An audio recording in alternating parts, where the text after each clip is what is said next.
Hey there, welcome back. Tonight, we're taking a quiet step into the early landscape of the American colonies, those 13 settlements stretched along the Atlantic coast, shaped by migration, mercantile networks, and the long reach of the British Crown. In these early decades, before anyone spoke of independence or revolution, the colonies functioned as nodes in a vast imperial system, exporting timber, wheat, tobacco, and furs, importing textiles, manufactured goods, and ideas that drifted across the ocean along with the tides. By watching this video, you'll learn how these colonies slowly shifted from loyal extensions of Britain into a society capable of imagining its own sovereignty, and how simple disputes over taxation and authority eventually unraveled an empire. If you listen closely, you can almost picture the setting. Quiet harbors, lined with wooden wharves, barrels of molasses stacked under morning fog, and the steady clatter of carts along dirt roads that connected small towns to the wider world. Somewhere inland, the forests stretched deep and silent, creating a sense of distance between coastal communities and the vast interior that no European fully understood. Before we begin, a small note. If you enjoy these calm journeys through history, I upload new videos every day, so consider subscribing and turning on the bell. And tell me, where are you listening from, and what time is it for you right now? I love imagining people drifting off to the same story under different skies. Now, let's settle into the world as it truly was in the early 18th century. The 13 colonies, Massachusetts, Connecticut, Rhode Island, New Hampshire, New York, New Jersey, Pennsylvania, Delaware, Maryland, Virginia, North Carolina, South Carolina, and Georgia, each developed its own character. In the north, towns clustered closely, shaped by Puritan traditions and small farming plots. In the south, plantations stretched along rivers, relying on enslaved labor to cultivate tobacco, rice, and indigo. Between them lay the middle colonies, places of remarkable diversity, where Quakers, Germans, Dutch settlers, and English merchants lived side by side in busy port cities like Philadelphia and New York. You can imagine the textures of daily life here, the coarse wool of work clothes brushed against wooden pews on Sundays, the smell of hearth smoke drifting from households in the early hours, the faint tang of salt clinging to the air near harbors. Small print shops rattled quietly as presses worked line by line, turning out sermons, pamphlets, and gazettes that carried news from London weeks or even months after events had unfolded. Most colonists considered themselves fully British, loyal subjects of a distant king. They used British currency when they could find it, read British newspapers when they arrived, and followed British fashions, though sometimes a season late due to the Atlantic winds. But subtle tensions rested beneath the surface. The ocean that connected Britain and America also separated them. Colonial assemblies passed local laws, levied taxes, and governed most everyday affairs, while royal governors tried to enforce imperial regulations that sometimes clashed with local expectations. If you picture the political atmosphere, it feels like a room filled with soft murmurs rather than open conflict. Assemblies debated the limits of their own authority. Merchants discussed customs duties with cautious frustration. Farmers, far from coastal administration, rarely saw imperial officials at all and lived in a rhythm shaped more by the seasons than by parliament. Across the ocean, Britain saw the colonies as part of its economic machinery, a system guided by mercantilism. Raw materials were extracted from the colonies, sent across the Atlantic, transformed into finished goods, and then sold back. When the system worked smoothly, it created predictable flows of wealth and commodities. But as populations grew and local economies matured, colonists increasingly chafed against restrictions that felt out of step with their needs. Imagine standing on a wharf in Boston or Charleston. Ships creak gently as they rise with the tide, sails tied neatly, waiting for inspection by customs officials. Tarred ropes catch the scent of pine and seaweed. Dock workers call out directions in low voices, moving crates marked with inked symbols that tell merchants where each cargo must go. In those scenes, you sense both the opportunity and the constraint, a society expanding in confidence, but still bound to regulations set half a world away.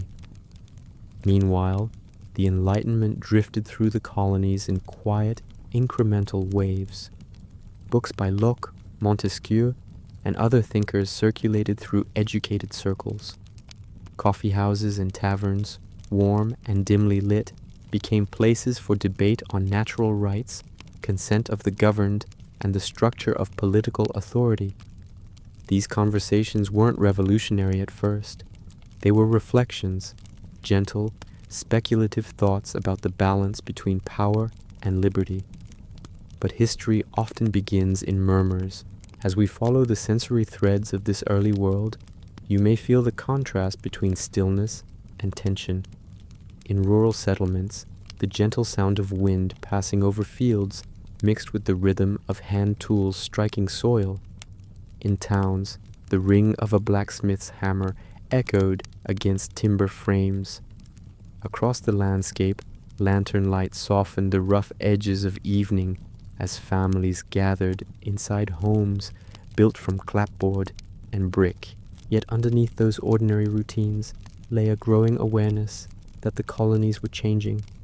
Populations expanded rapidly, trade networks widened, and a more confident American identity began to form among people who had never seen England at all. If you step back in your mind and look at the colonies from above, stretching from New England, cold shores, to Georgia, warm marshes, you can sense the diversity that made unified resistance seem unlikely.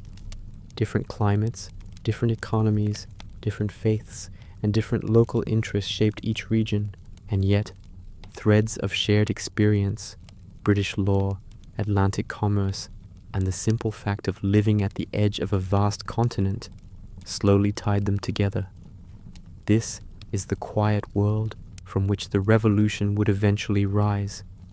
Not out of sudden anger, but through years of negotiation, disagreement, and evolving expectations. And for now, the scene remains calm. A long coastline, a collection of distinct societies, and a sense that something is shifting beneath the surface. As night settles over this early colonial world, the flicker of candlelight in a tavern or cottage window hints at conversations yet to unfold, ideas that will soon challenge the very structure of empire. Part 2. Winds of Discontent in the Atlantic World. The world that joined Britain and its American colonies in the mid-18th century was bound together by ocean routes, trade patterns, and administrative routines that felt stable, almost habitual. Yet beneath that surface, pressure had begun to collect. The 7 Years' War had ended only a few years earlier, leaving Britain with vast new territories in North America and a staggering war debt that transformed the way London viewed its colonial possessions. From Parliament's perspective, the colonies were prosperous communities protected by British troops, beneficiaries of imperial power who should logically share in the cost of maintaining that network. As we ease into this moment, imagine the soundscape of the Atlantic world. Ships cross the ocean in steady intervals, carrying timber, fish, tobacco, furs, wheat, sugar, and rum. The creak of hulls and the soft thump of waves against wooden planks filled the long crossings. Letters bundled with wax seals traveled in these holds, sometimes taking months to reach their recipients. In this slow, tidal rhythm, policies moved too, but the meaning of those policies changed as they drifted from Westminster to Boston, from London's narrow streets to the wide harbors of the New World. When Parliament began to implement new measures, the Sugar Act, the Currency Act, and later the Stamp Act, they were intended, in British eyes, as reasonable steps to ensure fiscal stability. Yet colonists experienced these laws differently. In towns like Newport or Philadelphia, merchants examined tax schedules with quiet frustration the inked lists of duties conflicting with the rhythms of their business. Shopkeepers read notices posted in public squares, the paper fluttering lightly in the coastal breeze. Farmers, often far inland, felt the consequences indirectly as prices shifted and local trade networks tightened. You can picture the tactile sensations of these early disputes: coarse paper held between fingers, seals broken open in dim workshops, quills scratching across ledgers as people tried to reconcile new financial expectations with old habits. The smell of ink and warm lamp oil lingered in many rooms, where colonists gathered to debate what these laws meant for their communities. Although the atmosphere remained calm, a new idea slowly took root: that policies touching everyday life should also reflect the consent of those who lived under them. Across the ocean, British officials struggled to understand the intensity of colonial responses. To them, the empire was a system of mutual obligations, shaped by centuries of precedent. They saw smuggling as a troubling but manageable issue, and stricter enforcement as a practical solution. But colonists interpreted these same actions as intrusions, evidence that distant authorities underestimated how much the colonies had developed their own political expectations. If you imagine a port official in Boston or Charleston, you might see him standing beside crates stacked against a warehouse wall, ledger in hand, examining ships for unreported goods. The scene is not loud, just the distant sound of seagulls, the soft knock of barrels rolled into position, and the rhythm of boots leaving faint prints in the damp wood of the dock. Yet the meaning of these inspections shifted as Parliament's new laws took hold. What had once felt like routine administration began to feel like surveillance. The Stamp Act of 1765, which required official stamps on newspapers, legal documents, and many printed materials, brought these tensions into sharp focus. Printers who had long operated with little interference now found themselves required to pay fees that affected the flow of information itself. Gazettes that once carried local news, commercial notices, and transatlantic updates were suddenly at risk of becoming more expensive, or, in some towns, temporarily suspended. You can imagine the silence in a print shop when a press that normally ran each morning remained still, the iron components cool to the touch. Public meetings took on a new tone. In taverns lit by candlelight, groups discussed the costs and implications of these acts. The air carried the mixed scents of wood smoke, ale, and beeswax. The conversations, while not yet openly rebellious, turned increasingly analytical. What authority did Parliament hold over people who had no representatives in it? How far could imperial policy reach into local life without undermining the autonomy that colonists had come to expect? Throughout these debates, a curious paradox emerged. Many colonists continued to profess loyalty to the king, seeing him as a distant but benevolent figure, while directing their frustration toward Parliament instead. This distinction mattered. It allowed grievances to grow without shattering the entire framework of allegiance. But the emotional distance between London and America widened with each new policy announcement. Meanwhile, British naval patrols attempted to enforce customs regulations along the coast. Small vessels cut through the water with crisp precision, sails angled to catch the steady Atlantic winds. Their presence created a subtle but persistent tension. Fishermen and merchants navigating these same waters felt the weight of scrutiny even when they carried nothing illicit. The sea, once a space of opportunity, began to feel more closely watched. If we pause for a moment and sense the emotional atmosphere of the colonies during this period, it is one of unease rather than open anger, a quiet, accumulating pressure. Petitions circulated, respectfully written, and meticulously folded before being sent to Britain. Assemblies passed resolutions expressing concern, but underlying these actions was a growing awareness that the colonies and the mother country no longer saw the world in the same way, The proclamation line of 1763, which restricted settlement west of the Appalachian Mountains, added another layer to the discontent. Settlers who had hoped to move into the interior felt constrained by boundaries drawn thousands of miles away. The scent of pine and fresh earth in those western valleys called to them, but official proclamations insisted the line remained closed. To many, it suggested that imperial policy served priorities that did not match colonial aspirations. By the late 1760s, the Atlantic world was filled with unanswered questions. How much authority could Parliament exercise over communities separated by an ocean? Could economic policies crafted in London truly reflect the needs of towns scattered along a distant continent? And perhaps most quietly of all, were the colonies still simply extensions of Britain, or had they become something else? These winds of discontent did not yet form a storm.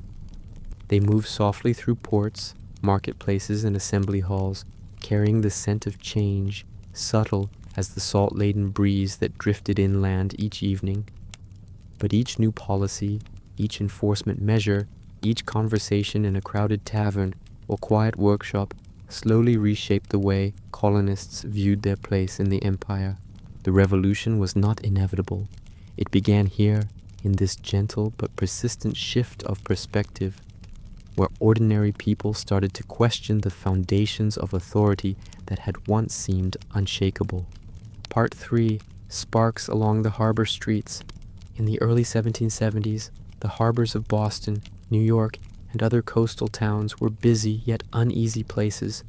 Ships arrived steadily from the Caribbean, from London, from Halifax, carrying rum, molasses, tea, gunpowder, fabrics, and the steady pulse of imperial commerce.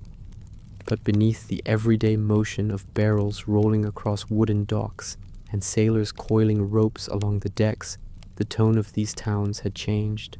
Policies passed an ocean away were now taking shape not as abstract laws, but as daily experiences felt in shops, warehouses, and crowded streets.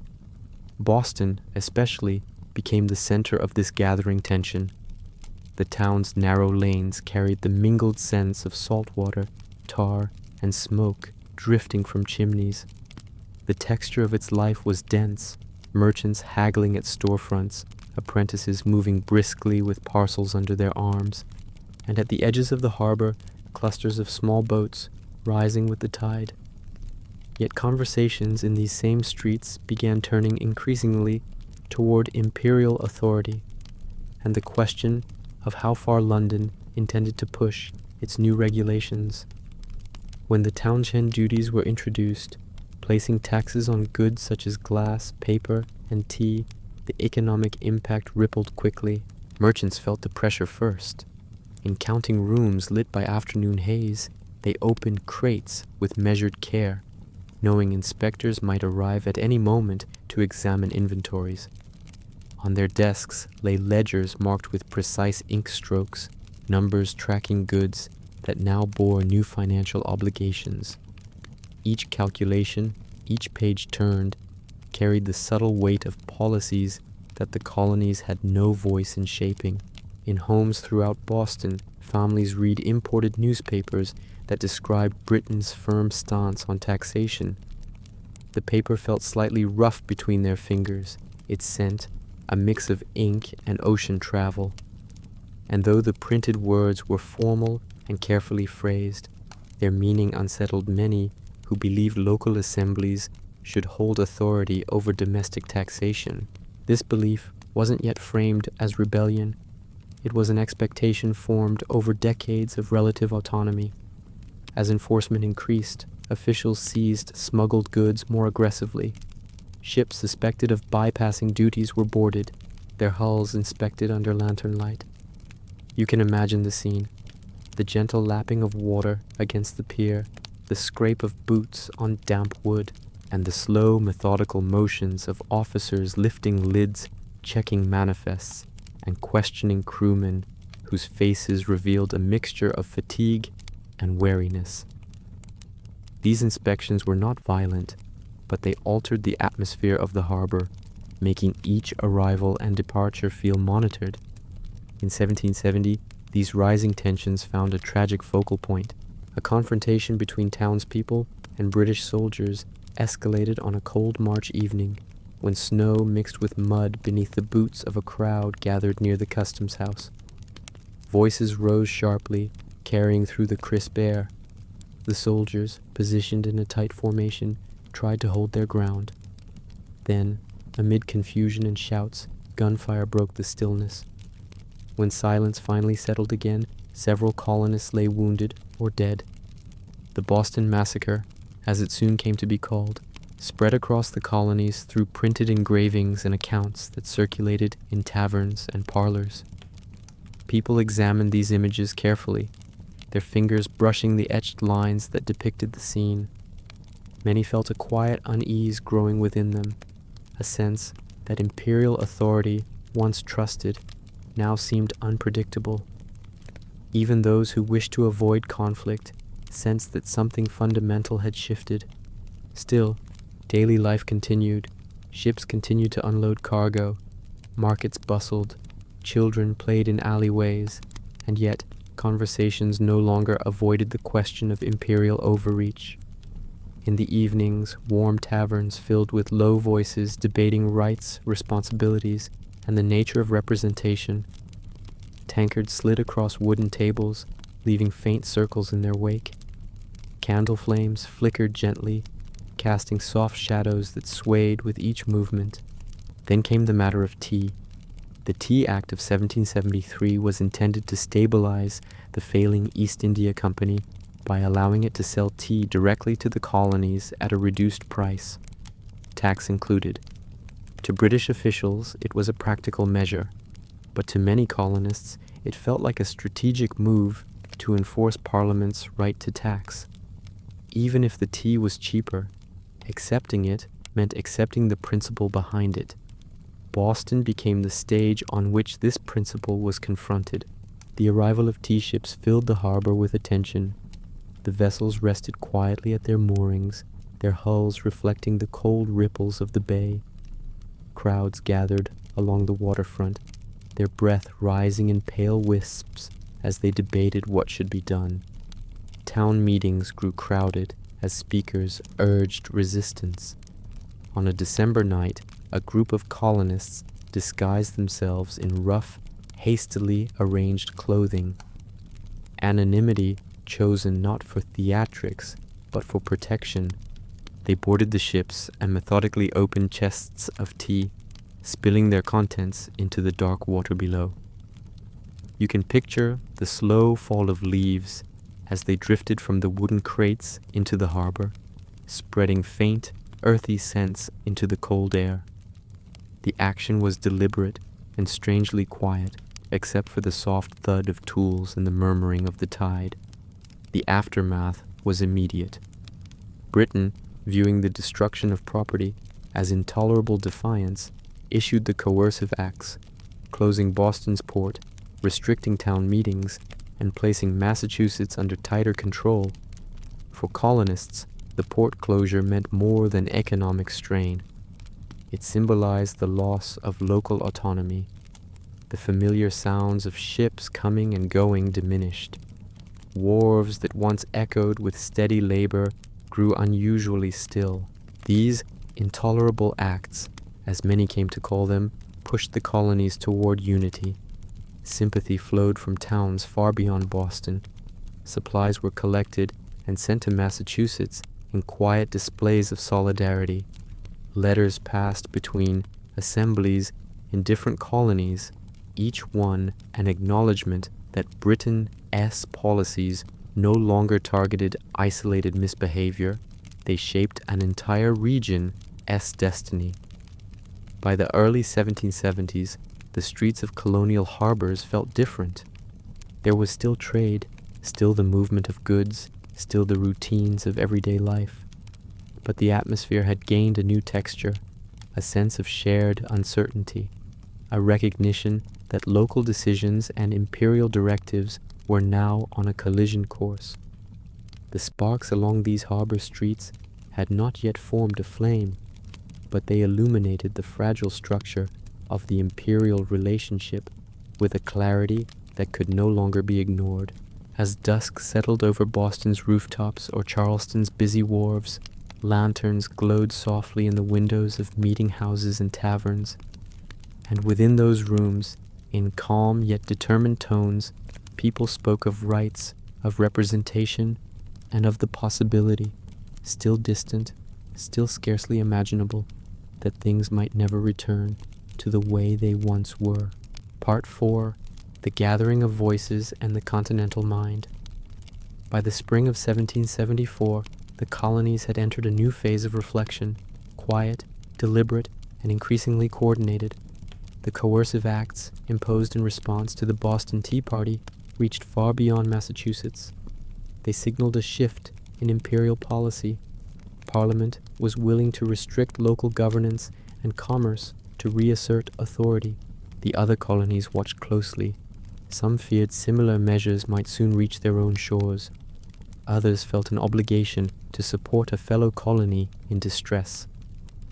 Across the seaboard, the air carried a sense of collective uncertainty. In taverns, meeting houses, and private homes, people read printed broadsides that summarized developments in Boston. The paper, slightly coarse beneath the fingertips, carried lists of grievances, calls for solidarity, and news of British troop movements. The low crackle of fireplaces provided a steady backdrop to these conversations.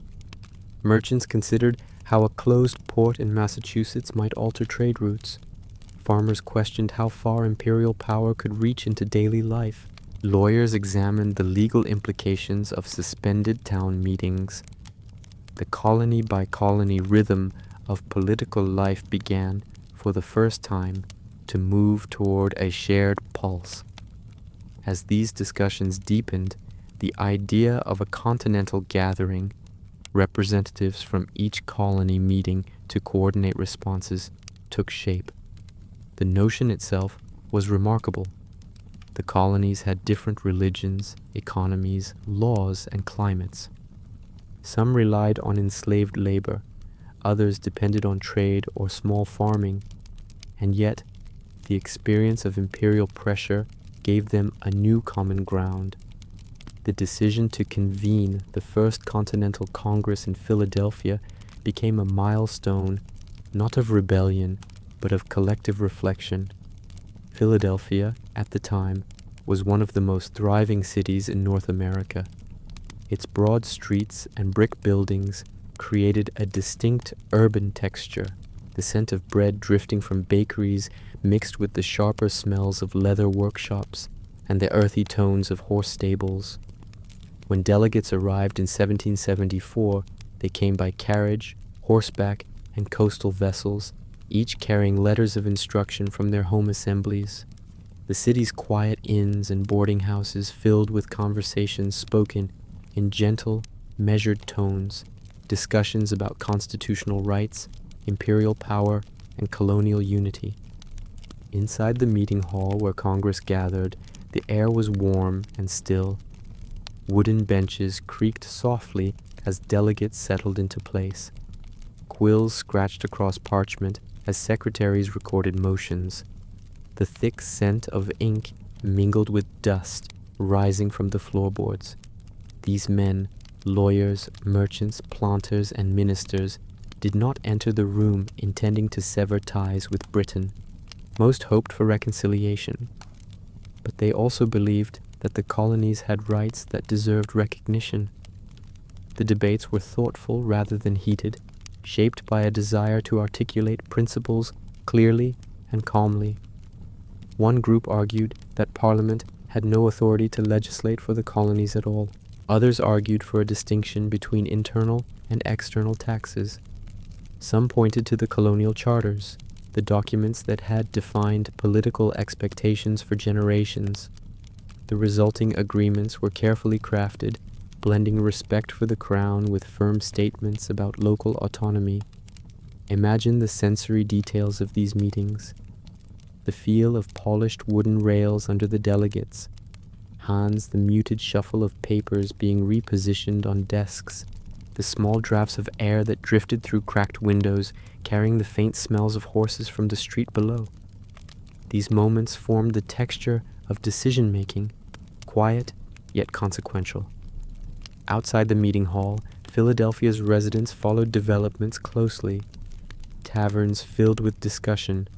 Printers produced pamphlets summarizing the day's resolutions. Carpenters, sailors, apprentices, and shopkeepers gathered under lamplight to read aloud the words that emerged from Congress. Even in rural areas, where news traveled more slowly, people sensed that something unprecedented was happening. The colonies were speaking with a shared voice. One of Congress ES major outcomes was the Continental Association, a collective agreement to boycott British goods until the coercive acts were repealed. It was a peaceful measure rooted in economic pressure, yet its implications were broad. It required cooperation between colonies, consistency of enforcement, and local committees to oversee compliance. These committees, spanning towns and counties, became early instruments of self-governance, strengthening networks that would later prove essential. The association also changed the sensory fabric of everyday life. Imported fabrics grew scarce in some towns, encouraging local weaving. Tea, once a familiar household item, was replaced by herbal blends made from mint, raspberry leaves, and other plants. Store shelves shifted subtly. The absence of familiar goods created a quiet reminder of the political struggle underway. Meanwhile, letters traveled steadily between the colonies and Britain. London received petitions that expressed colonial concerns with respectful clarity, but imperial officials, facing their own political pressures, often saw these efforts as signs of ingratitude. The distance, temporal, emotional, and physical, between London and America widened, even as both sides insisted on their good intentions. Throughout these months, the colonies experienced an important transformation.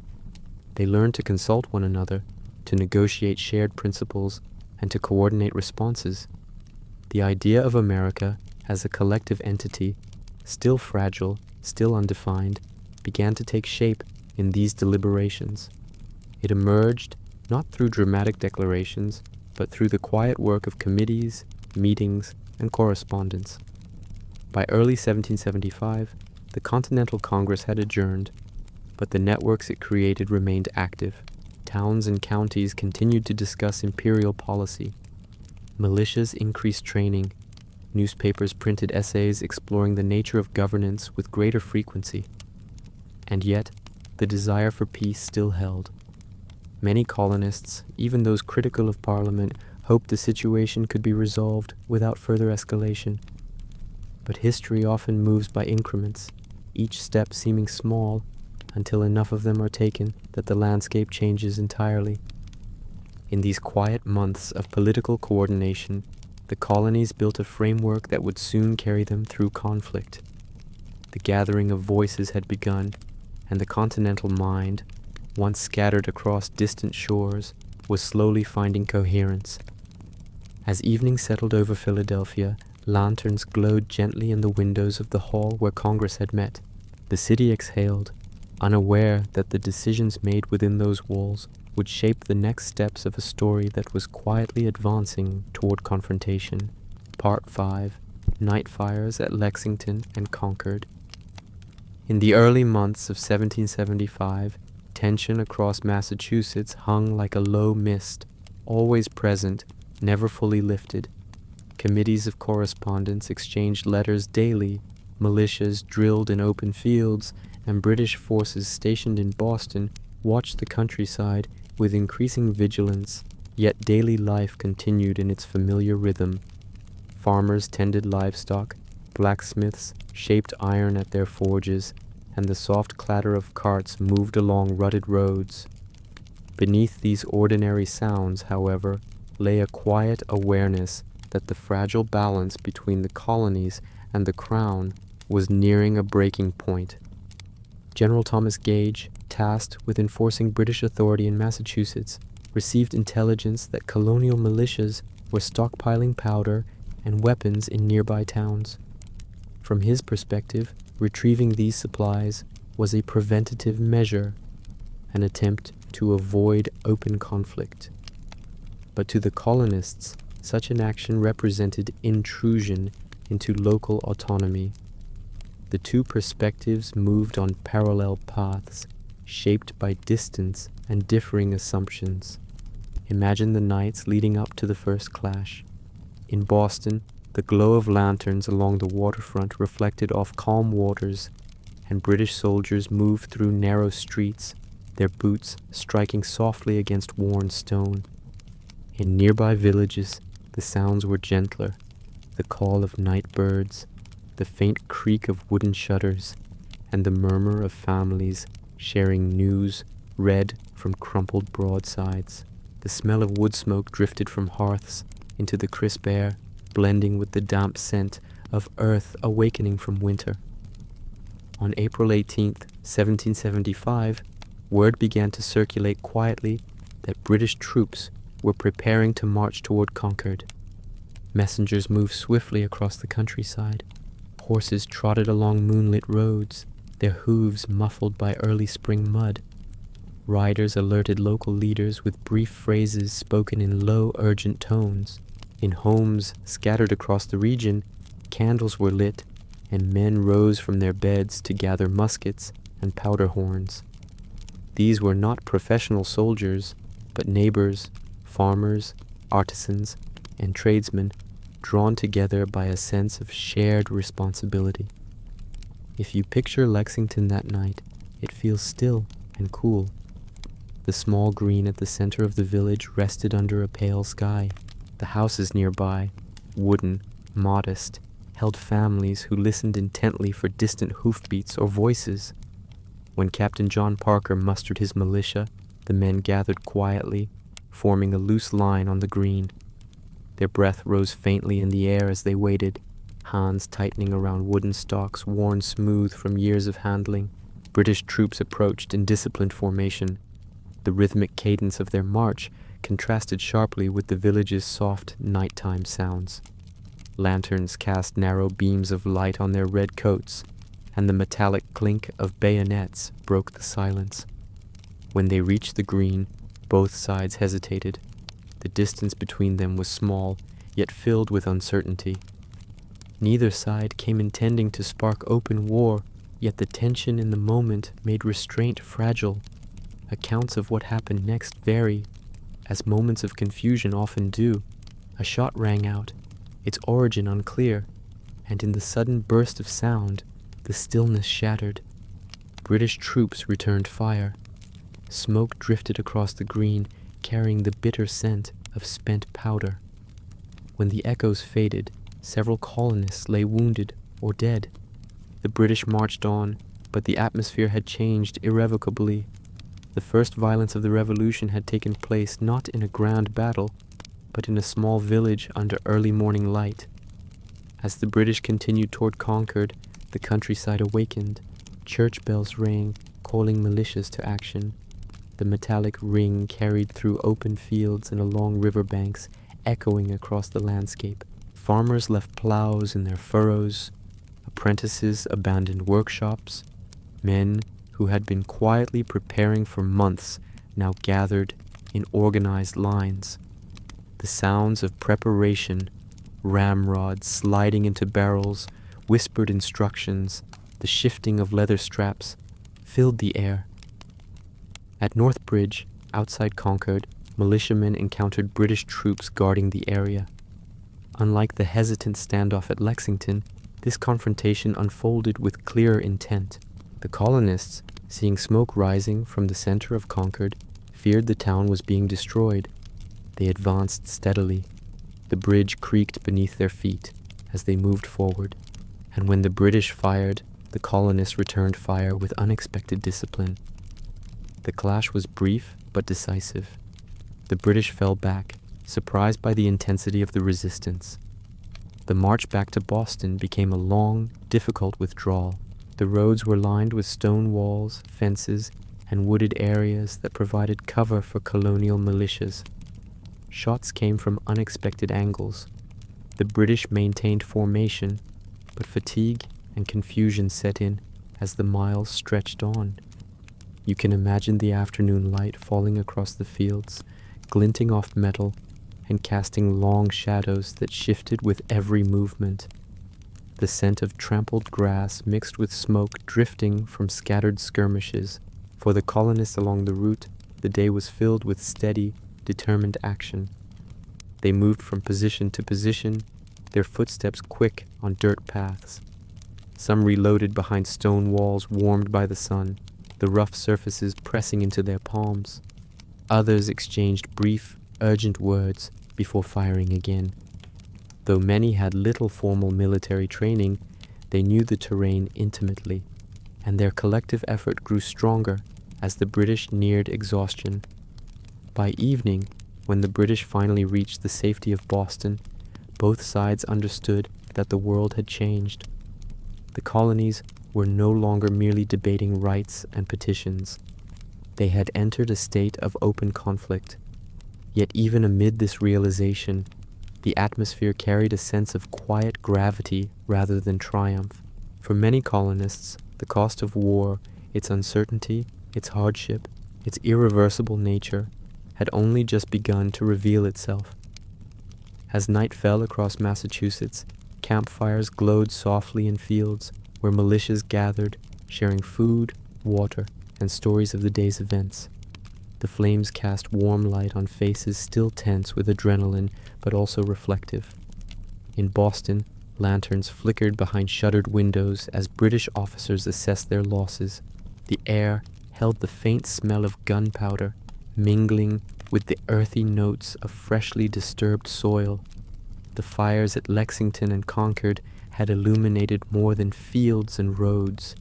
They had revealed the contours of a conflict that would expand beyond anything either side had imagined.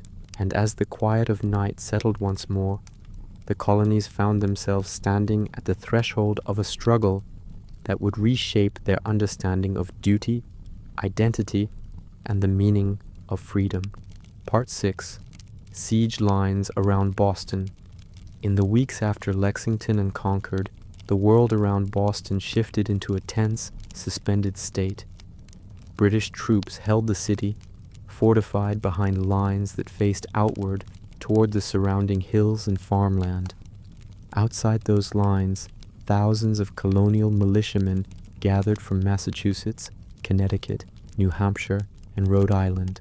They came with muskets carried for years, powder horns filled with care, and provisions packed by families who watched them depart with solemn resolve. The siege that formed was not the result of a single plan. It was the natural consequence of two forces now unable to retreat from the path laid before them. Imagine the land encircling Boston as spring deepened. Hills rolled gently toward the harbor, their grasses bright with new growth. Small stone walls marked property boundaries, and narrow paths wound toward villages that buzzed with hurried activity.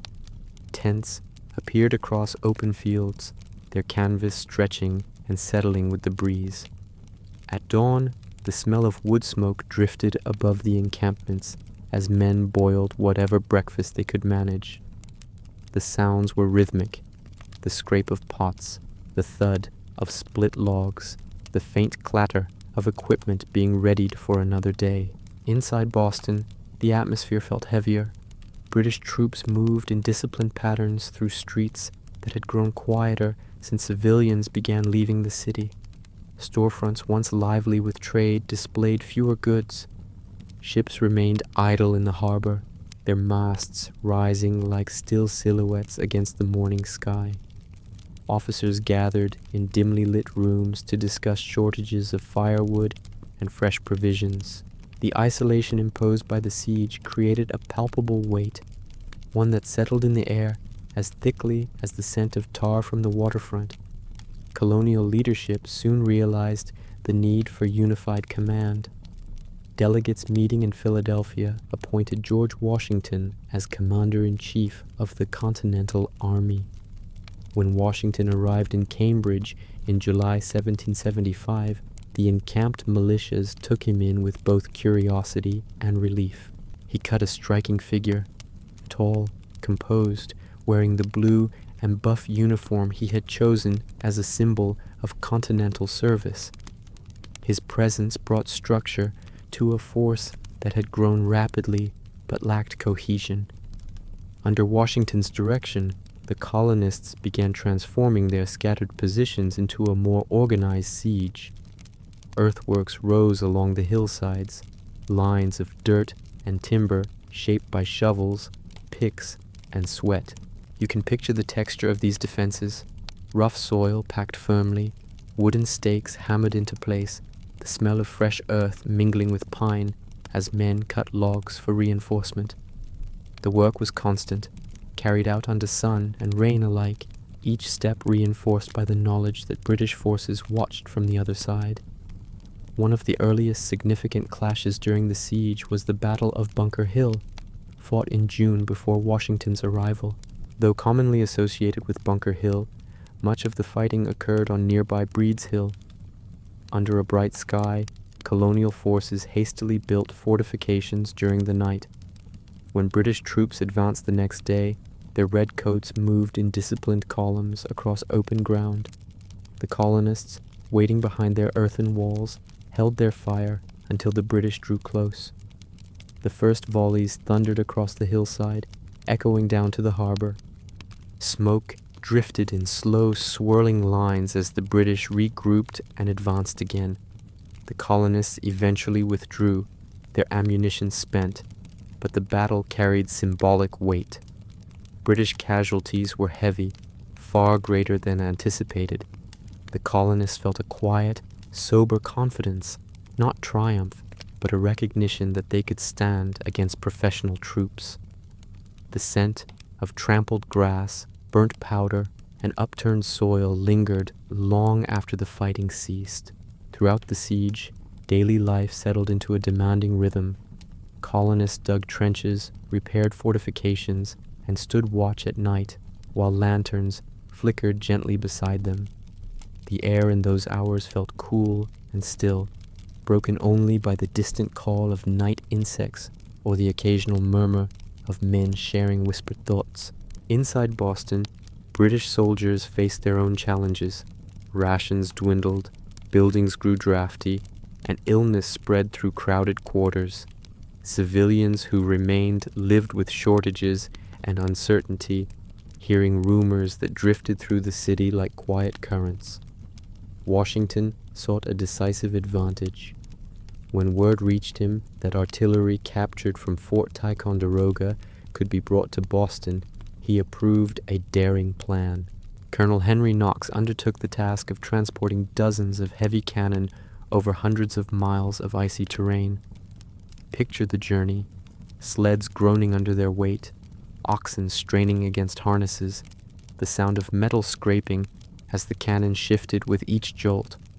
Snow fell softly through the forests of New York and Massachusetts, muffling the world into a cold, white stillness. The expedition was grueling, yet it succeeded. By March 1776, the newly arrived artillery was positioned on the heights of Dorchester. From that vantage point, the cannons commanded the harbor, threatening British ships anchored below. When dawn revealed the fortifications, British commanders understood the danger immediately. They weighed their options in hurried meetings, the quiet creak of floorboards beneath their boots reflecting the gravity of the moment. After years of rising tension and months of siege, they prepared to evacuate the city. On March 17th, British troops and loyalist civilians boarded ships, the vessels rocking gently as supplies were loaded. The harbor echoed with the subdued sounds of departure: ropes tautening, sails unfurling, officers calling instructions with clipped precision. From the inland hills, colonial forces observed in silence, their breath rising faintly in the cool air. There was no grand celebration, only a deep exhale, relief tempered by the knowledge that the conflict was far from over. As the ships drifted away from Boston, the city exhaled into a quiet transformation. Streets that had been under military occupation for nearly a year began to fill again with ordinary sounds. Carts moving along cobblestones, vendors calling out goods, children's voices rising and falling around corners. Yet, Beneath this return to normalcy lay an awareness that the colonies had crossed a threshold. They had forced a major British withdrawal. They had shown the ability to act collectively. They had revealed that the struggle ahead might reshape the entire structure of their world. Night settled over the hills surrounding Boston once more, and the siege lines, those long curving scars of earth, rested in stillness. Campfires smoldered into faint embers, and the scent of smoke drifted lazily upward. The path forward was uncertain, but the colonies now moved with a new sense of possibility, carried by the resolve that had grown during the long months encircling the city. Part 7. Ink and Independence. When the British evacuated Boston, a brief calm settled across the colonies.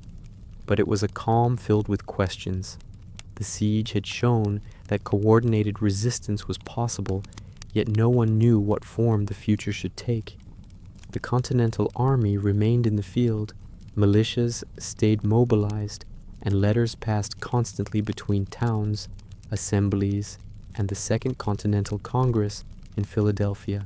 In these exchanges, the colonies searched for clarity, weighing loyalty to the crown against the realities of war already underway. Philadelphia, in 1776, felt both familiar and transformed. Its wide streets carried the scents of horse stables, freshly baked bread, and ink drifting from busy print shops. Artisans hammered at metal in small workshops, the metallic rhythm echoing along narrow alleys. Merchants arranged goods along wooden counters, adjusting ledgers marked with crisp, slanted handwriting. Yet the conversations inside these spaces had changed. People spoke with measured tones about the battles in Massachusetts, about British troop buildups in Canada, and about the growing sense that reconciliation might no longer be possible.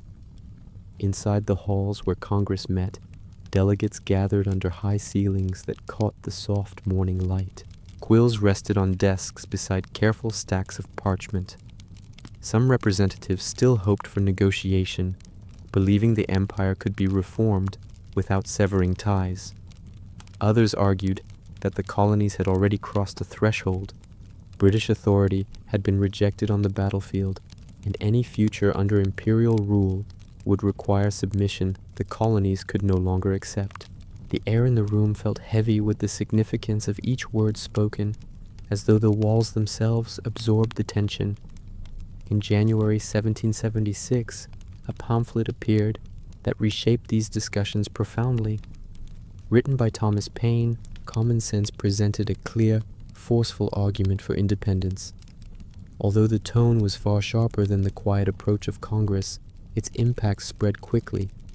Printers produced copies that passed through towns and villages with remarkable speed. You can imagine someone standing beside a hearth, reading Paine's words aloud to neighbors gathered around, the paper warm from proximity to the fire, the ink slightly raised beneath the fingertips. Paine's arguments struck many as self-evident. An island should not rule a continent. Hereditary monarchy was not a legitimate basis for authority, and the colonies possessed both the resources and the moral right to govern themselves. While common sense stirred public sentiment, Congress continued its careful deliberations. The delegates understood that declaring independence was not a symbolic act. It meant committing fully to a war whose outcome remained deeply uncertain. Still, the momentum grew. Instructions from colonial assemblies shifted, authorizing their delegates to support a declaration if necessary. In rural taverns and urban squares, people discussed what independence might look like: more local control, new laws, and the responsibility of shaping a government not defined by distant authority. By June, Congress appointed a committee to draft a formal declaration. Thomas Jefferson, known for his skill with language, produced the initial draft. Imagine him working at a wooden desk in a quiet Philadelphia room, windows open to the warm humidity of early summer. The smells of ink, old paper, and distant street dust filled the air. As he wrote, quill strokes moved with steady discipline across carefully ruled lines. The text blended Enlightenment principles with grievances against the crown, weaving philosophy and political reality into a single argument. The draft circulated among committee members, Benjamin Franklin, John Adams, Roger Sherman, and Robert Livingston, each making edits, crossing out phrases, adjusting tone. The parchment grew textured with revisions, layers of thought visible in faint erasures. Franklin, known for his calm wisdom, suggested subtle but significant changes to soften or clarify certain passages. Adams pushed for firm language that reflected the gravity of the moment. Through these collaborative efforts, the document took shape not as one man's work, but as a collective expression of colonial conviction. When Congress debated the text in late June and early July, the atmosphere in the hall felt deliberate and weighty. Delegates rose to speak in low, steady voices, aware that each word chosen might define their future. Outside, the city moved through its daily rhythm. Wagons rattled across cobblestones, children chased one another in narrow lanes, and the distant hum of markets blended with the chirping of summer insects. Inside the chamber, however, time seemed suspended. On July 2nd, Congress voted in favor of independence. The decision was not celebrated with noise or spectacle. It was met with a calm acknowledgement of the enormity of what had been done. 2 days later, on July 4th, the final wording of the Declaration was approved. Printers worked through the night to produce broadside copies. As sheets emerged from the press, their ink still glistening, couriers prepared to carry them throughout the colonies. The scent of fresh ink lingered heavily in the workshop, mingling with the earthy smell of the wooden press. In towns across the continent, people gathered to hear the Declaration read aloud. The voices that delivered it varied. Some were strong and clear, others softer and reflective, but each carried the same carefully chosen words. Crowds stood in public squares, feeling the warmth of summer sun on their shoulders, listening to ideas that were both familiar and newly sharpened, that governments derive their power from the consent of the governed, that people have unalienable rights, and that the colonies were now free and independent states. Yet the mood was not jubilant. It was contemplative. Independence meant responsibility, sacrifice, and the prospect of a long struggle ahead. Even as some celebrated quietly, others felt the weight of uncertainty pressing close. The colonies had placed themselves on a path that could not be undone. Meanwhile, British forces gathered in New York, preparing for a major campaign. Ships filled the harbor, their masts clustered like a forest of wooden spears. The scent of salt and tar hung in the air. Soldiers drilled on the decks, their movements crisp under the sharp commands of officers. As the sun set behind the distant hills, the water reflected the silhouettes of vessels that would soon carry the war to a new and more challenging stage. The ink had dried on the Declaration, but the struggle it announced was only beginning. Across the continent, people folded copies of the document carefully, storing them in chests or placing them on mantels where the afternoon light caught the edges of the paper. The colonies had declared themselves independent. Now they would have to defend that claim through endurance, strategy, and hope, carried steadily through the uncertain days ahead. Part 8. The Long Roads of War. After the Declaration of Independence, the colonies found themselves standing before a vast and uncertain landscape. The words that proclaimed separation from Britain had been written, printed, and read aloud in cities and villages, but ink alone could not secure a future. The Continental Army, still young and unevenly supplied, now faced one of the world's most formidable military powers. In 1776, the revolution shifted from political debate to a sustained, demanding war waged across broad stretches of countryside, river valleys, and coastal towns. New York became the focal point of the next phase. Its deep harbor and central location made it strategically essential to both sides. Throughout the summer, British ships arrived in increasing numbers, their sails bright against the horizon. Soon, hundreds of masts filled the East River and the waters around Staten Island. You can imagine the visual density of it: canvas billowing gently in the warm air, ropes drawn taut, the metallic glint of anchors raised and lowered, the scent of tar, salt water, and livestock carried from ship to ship as troops disembarked. Washington positioned his forces around the city, aware that he faced overwhelming odds. Soldiers camped on Brooklyn Heights, their tents arranged unevenly across the sloping ground. Wooden earthworks rose along the ridges, built from soil turned with hurried strokes of shovels.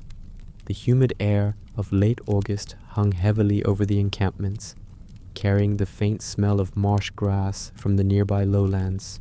Despite their efforts, the Continental Army lacked the manpower, training, and naval strength needed to hold the city against such a formidable fleet.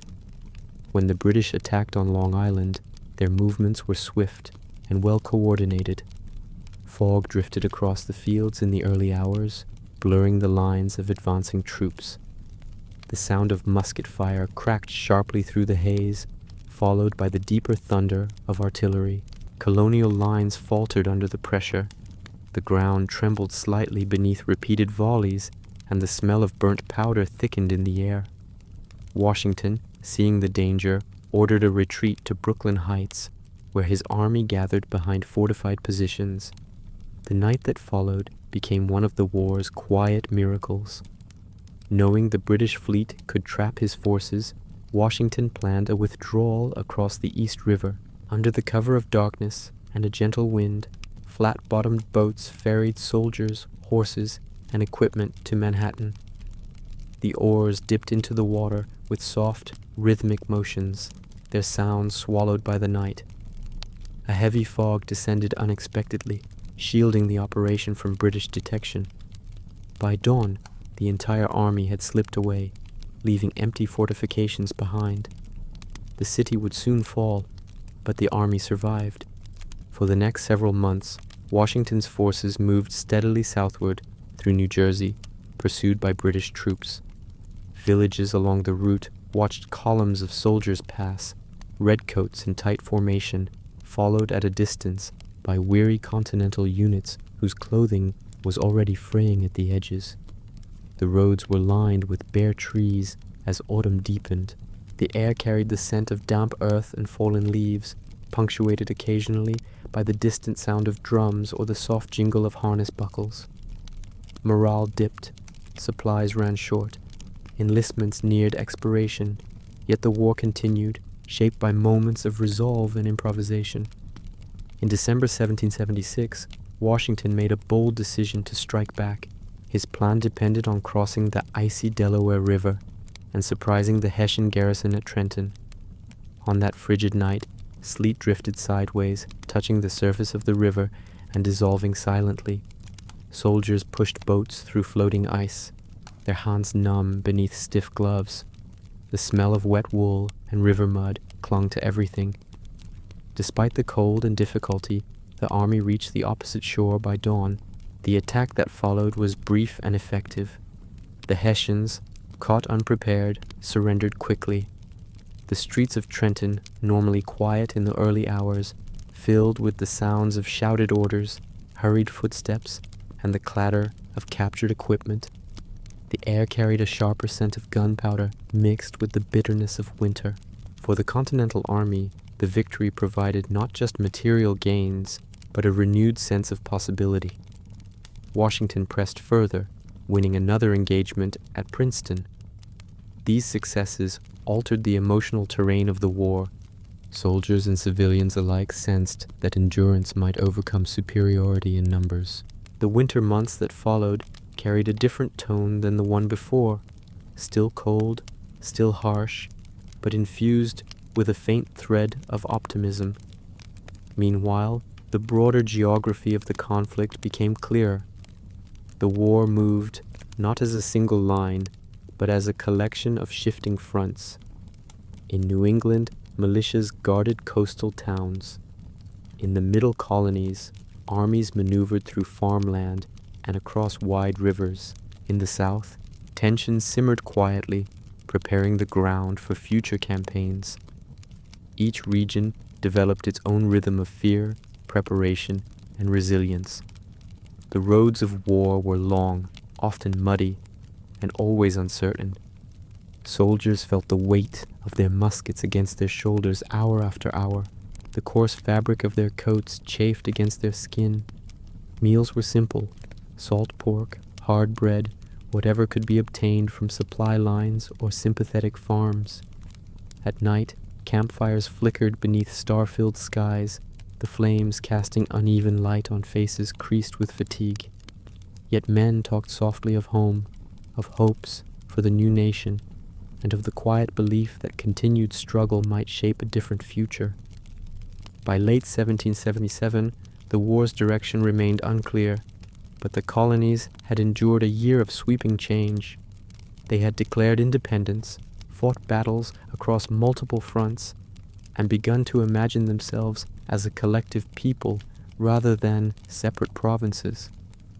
The struggle had grown deeper and more complex, carrying with it both hardship and resolve.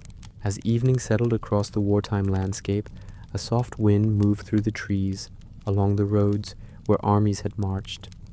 The sounds of distant camps blended with the natural chorus of nighttime insects. And in that mixture of human effort and the quiet persistence of the land, the revolution advanced, slowly, unevenly, along paths marked by determination and the belief that a new world might yet be built from endurance. Part 9, Winter of Resolve, at Valley Forge. As 1777 turned toward winter, the revolution entered one of its most demanding chapters. The British had captured Philadelphia, forcing Congress to flee westward. Washington's army, seeking a defensible position from which to monitor enemy movements, marched toward a quiet stretch of countryside along the Schuylkill River. The land there rose gently into wooded slopes and open fields, dotted with farmhouses and narrow roads softened by frost. This place, Valley Forge, would become the setting for a winter remembered not for battle, but for endurance. When the army arrived in December, the ground was cold and uneven beneath their boots. Soldiers began constructing huts at once, cutting timber from the surrounding woods. You can imagine the sharp sound of axes striking bark, the scent of fresh sap rising into the air, and the rough texture of logs fitted together to form walls. Smoke curled from small openings in the roofs as fires were kindled inside. The huts provided shelter, but little warmth at first. The wind moved easily between the cracks, carrying with it the sharp bite of winter. Supplies were scarce. The Continental Army struggled with shortages of clothing, blankets, shoes, and food. Some men wrapped their feet in strips of cloth or leather, leaving faint trails of blood on the icy ground as they walked. Rations often consisted of flour mixed with water, baked into coarse cakes. On certain days, even that was difficult to obtain. The scent of cooking drifted only lightly across camp, thin and uneven, a reminder of how limited resources had become. Yet Valley Forge was not defined only by suffering. It was also a place of organization and transformation. Washington worked tirelessly to maintain morale and petition Congress for supplies. Officers rode between huts, their horses' hooves muffled by snow, delivering orders and encouragement. Blacksmiths set up small forges, heating iron until it glowed softly and sending sparks into the cold air as they repaired tools and weapons.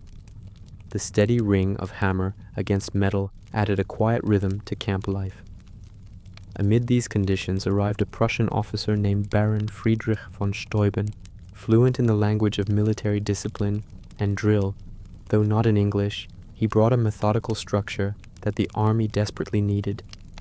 Each morning, soldiers assembled in the open fields, their breath rising in pale clouds. Von Steuben moved among them, adjusting stances with precise gestures, demonstrating maneuvers with clarity and patience. His commands were often translated by aides, creating a layered sound of German instructions followed by English interpretation. The repetition of drilling, step, turn, fire, reload, became a grounding force during the long winter months. As training continued, the army grew more cohesive. Muskets were held with greater precision, ranks formed more neatly, and volleys fired in coordinated waves. The men could feel the difference in their movements, the firmness of their footing, the smoother rhythm of loading and firing, the confidence that came with mastering each technique. Even the sounds of camp shifted subtly. Where once there had been the irregular noises of scattered effort, now there was a measured cadence to each morning's drill. Inside the huts, evenings unfolded in quieter tones. Men sat near small fires, the flames casting warm but uneven light on their faces. The air carried a mix of wood smoke and damp wool. Some wrote letters home, their quills moving slowly across rough paper. Others mended clothing or shared stories in low voices. The crackle of burning logs blended with occasional gusts of wind pressing against the wooden walls. Though hardship remained constant, these hours offered moments of reflection and calm, spaces where hope could take root. Valley Forge also became a place where diverse groups within the army learned to rely on one another. Free black soldiers, enslaved men serving in exchange for promises of freedom, and indigenous fighters all took part in camp life, sharing the same rations and drills. The winter's severity blurred distinctions, emphasizing instead the shared purpose of defending a fragile new nation. In the flicker of lamplight or the pale glow of dawn, men from different backgrounds stood shoulder to shoulder, their breath mingling in the cold air as they prepared for another day of training. Washington himself moved through camp with quiet determination. His presence, tall, steady, calm, offered reassurance. Soldiers watched him ride along the snowy paths, his horse's hooves leaving deep impressions that slowly filled with frost. He paused at supply stores, examined defenses, and spoke with officers about strategy. In the dim light of his headquarters, maps lay spread across tables, their edges held down by small stones or pewter cups. The room carried the faint scent of parchment and wax as he drafted letters pleading for supplies, reforms, and support. Despite the challenges, spring gradually approached. The snow thinned, revealing patches of brown earth beneath. The wind, though still cold, softened slightly around the edges. Streams began to trickle through the woods, their sounds clear and bright against the lingering silence of winter. With the warmer weather came improved supplies and renewed determination. By the time the army left Valley Forge in June 1778, it was transformed. The men who marched out were not simply survivors of a harsh winter. They were a disciplined, unified force capable of meeting the British in open battle. Their footsteps fell with greater steadiness, their muskets held with practiced confidence. Along the roads, the scent of thawed earth mixed with the fresh greenery of early summer. Valley Forge had shaped them in ways no battlefield could. The hardships endured together had forged a sense of collective identity that reached beyond state lines or personal backgrounds. The quiet resolve cultivated in those months, fed by discipline, endurance, and the steady rhythm of daily drills, became one of the revolution's defining strengths. As the army moved away from the encampment, the empty huts remained behind, softened by the gentle colors of spring. Birds returned to the trees, their calls weaving through the lingering scent of smoke. The stillness that settled over Valley Forge carried the memory of struggle, patience, and the belief that determination, even in the harshest seasons, could shape the future of a nation still unfolding. Part 10. Empire fractured, oceans stirred. By 1778, the war had expanded far beyond the fields and towns of North America.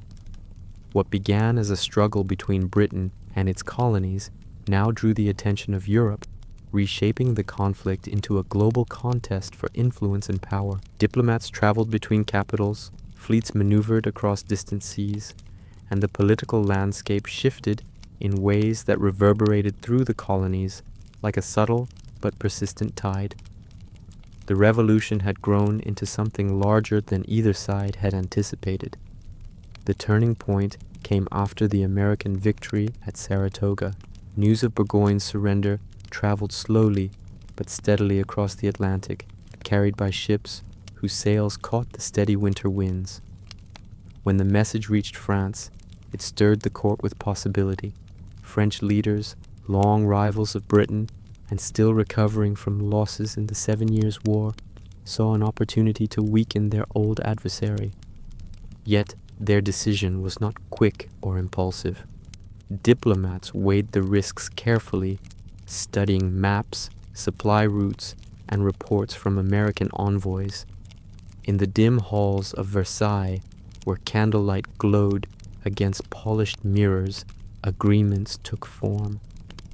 With the signing of the Franco-American alliance in early 1778, the conflict entered a new phase. French ships prepared to cross the Atlantic, their hulls laden with supplies, soldiers, and the promise of naval strength that the colonies could not produce on their own.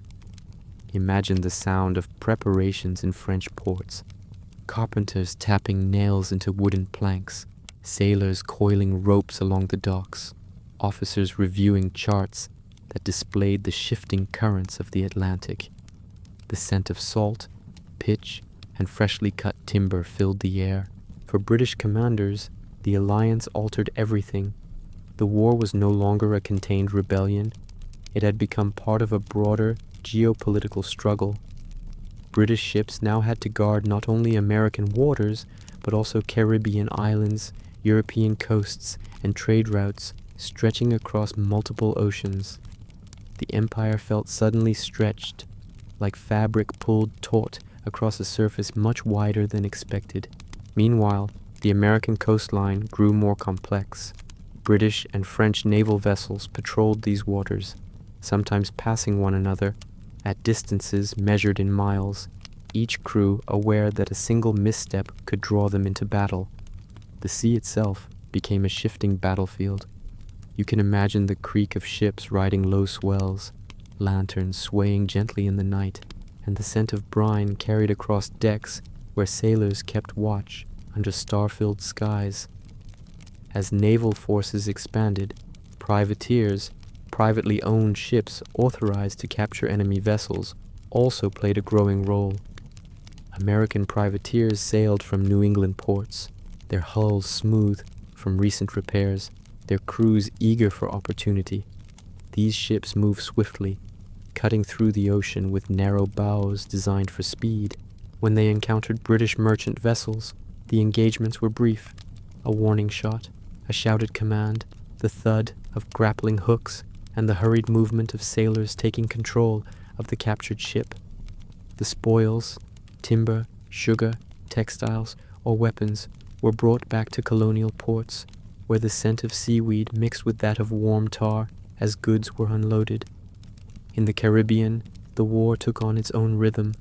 Islands with sugar plantations became targets for competing navies, and the warm, humid air carried the mixed scents of molasses, salt, and tropical vegetation. Battles here were shaped not only by strategy, but also by hurricanes, shifting trade winds, and the narrow channels between islands. The stakes were high. These territories represented immense economic value. British, French, Spanish, and Dutch forces all maneuvered, each seeking advantage in the crowded, vibrant waters of the region. Back in North America, the presence of French assistance changed the emotional landscape of the colonies. Supplies began to arrive more regularly: gunpowder, muskets, clothing, and coin. Soldiers felt the difference in the weight of new equipment, the fit of new fabric against their skin, and the improved taste of rations enhanced by French provisions. The sense of isolation that had defined earlier years of the war began to ease. Diplomatic envoys moved quietly between camps and coastal cities, carrying letters sealed with wax that bore the impressions of distant governments. Inside these communications were subtle negotiations: how to coordinate naval movements, where to direct armies, and how to shape future campaigns. The work was slow, deliberate, and often conducted in rooms lit by a single candle, the flame casting gentle shadows on maps pinned to wooden tabletops. At the same time, Britain sought new strategies. Commanders considered shifting the war to the south, where they believed loyalist support would be stronger. The idea was rooted in old assumptions about regional loyalty, but the reality on the ground would prove far more complicated. Still, this shift in focus revealed how deeply the war had unsettled British plans. What once seemed a matter of suppressing rebellion now demanded constant adaptation. The Atlantic Ocean, vast, deep, and unpredictable, became the silent thread connecting all these developments. Fleets moved across its surface, carrying troops, supplies, intelligence, and hope. The air above the waves carried the calls of sailors adjusting sails, the flap of canvas catching wind, and the rhythmic churn of water against wooden hulls. At night, stars glimmered faintly above the masts, guiding navigators who charted paths across thousands of miles of open water. For Americans living inland, far from the sea, these changes were felt indirectly. The price of goods fluctuated. News of victories or losses arrived with delays, shaped by the distances they traveled. The world seemed to widen, as though the revolution had drawn invisible lines from their small towns to the courts of Europe and the islands of the Caribbean. By the end of 1778, one truth had become clear: the revolution would not be won or lost in a single place. It now stretched across continents and oceans, weaving together the ambitions of empires and the resolve of ordinary soldiers. The conflict's center of gravity had shifted, pulled outward into a larger world where new alliances, new dangers, and new possibilities awaited. And as winter again crept across the American landscape, the scent of smoke rising from campfires mingled with the distant, unseen movements of ships at sea. The war had become vast, and the colonies, once a scattering of settlements along a narrow coast, now stood at the center of an unfolding global struggle. Part 11. Shadows on the Frontier. The war in the West, while armies clashed along the Atlantic coast and diplomats maneuvered across European courts. Another struggle unfolded far from the major cities, quiet, rugged, and often overlooked. The western frontier, stretching through the Ohio River Valley, the Appalachian foothills, and the dense forests of Kentucky and Tennessee, became its own theater of war. Here, the revolution took on a different shape, not lines of soldiers facing one another in open fields, but shifting alliances, sudden raids, and the constant tension of life lived close to the woods. The landscape itself shaped the conflict. Dense stands of oak and hickory rose along winding rivers, their leaves creating a soft canopy that filtered sunlight into thin, green-gold strands. The air carried the scents of damp soil, wild grasses, and cedar. Narrow paths cut through the underbrush, used for generations by native nations who knew each bend of the rivers and each ridge of the land. The soundscape was different from the eastern warfront, less cannon and musket volleys, more the quiet crack of a branch underfoot, the distant rush of a stream, or the subtle flutter of birds startled from cover. Several native nations found themselves drawn into the revolution's expanding orbit. The Haudenosaunee, Iroquois Confederacy, Shawnee, Delaware, Cherokee, and others each navigated the conflict according to their own histories and needs. For many of them, the war was less about colonial independence and more about defending homelands from accelerating encroachment. British officials promised to support native land claims if they opposed the American rebellion. American settlers, eager to move westward, often interpreted British alliances as threats. The frontier became a region where misunderstandings, fear, and ambition intersected. Settlements along the Ohio and Kentucky frontiers were small clusters of cabins, often built around a central blockhouse or palisaded fort. You can imagine the tactile sensation of rough-hewn logs stacked to form walls, their gaps sealed with clay. Inside, the scent of hearth smoke mingled with drying animal hides and the faint sweetness of stored corn. At night, lanterns cast warm light across dirt floors while families spoke in quiet tones, aware that danger could approach quickly and unexpectedly. In 1777 and 1778, raids and counter-raids became frequent. Shawnee warriors, guided by deep knowledge of the terrain, moved swiftly through forests, appearing suddenly near isolated homesteads before vanishing back into the trees. Their footsteps left little trace on the soft earth. American frontier militia responded in kind, leading expeditions into native villages along river valleys. The cycle of attack and reprisal created an atmosphere of constant tension. The scent of smoke from burned cabins or cleared fields lingered for days, carried by winds that moved easily through the open valleys.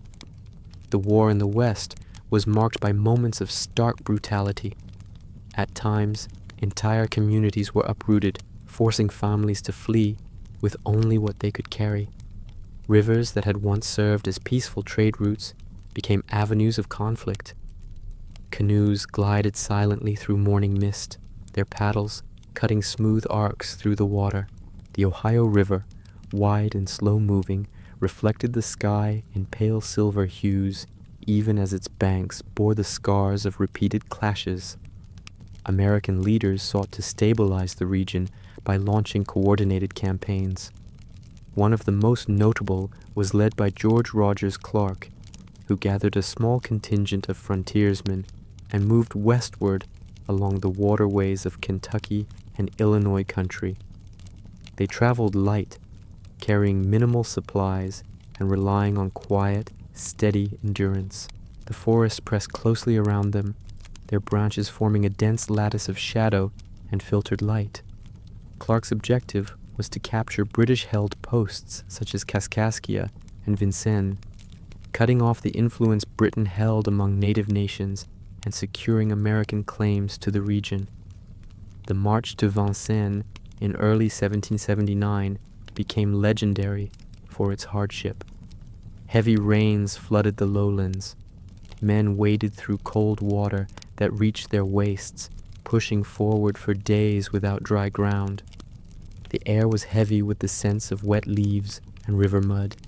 Each step produced a soft splash, the sound swallowed by wide marshes where the horizon blended into the gray winter sky. Yet they pressed on, driven by determination and the knowledge that success might secure the western frontier for the new nation.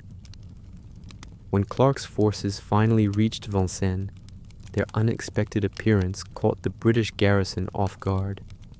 After a brief but intense confrontation, the post surrendered. The victory, achieved without large armies or formal battles, shifted the balance of the Western theater. It demonstrated that the frontier, though distant from the Revolution's better-known struggles, could influence the war's broader outcome. But the conflict remained far from resolved. In 1779, American forces launched the Sullivan expedition against the Haudenosaunee, destroying villages, crops, and storage sites across New York's upstate valleys. The campaign's purpose was to weaken native support for the British, but its impact on the region's communities was devastating. Smoke from burning longhouses rose into summer air, carrying the scent of charred wood and scorched earth.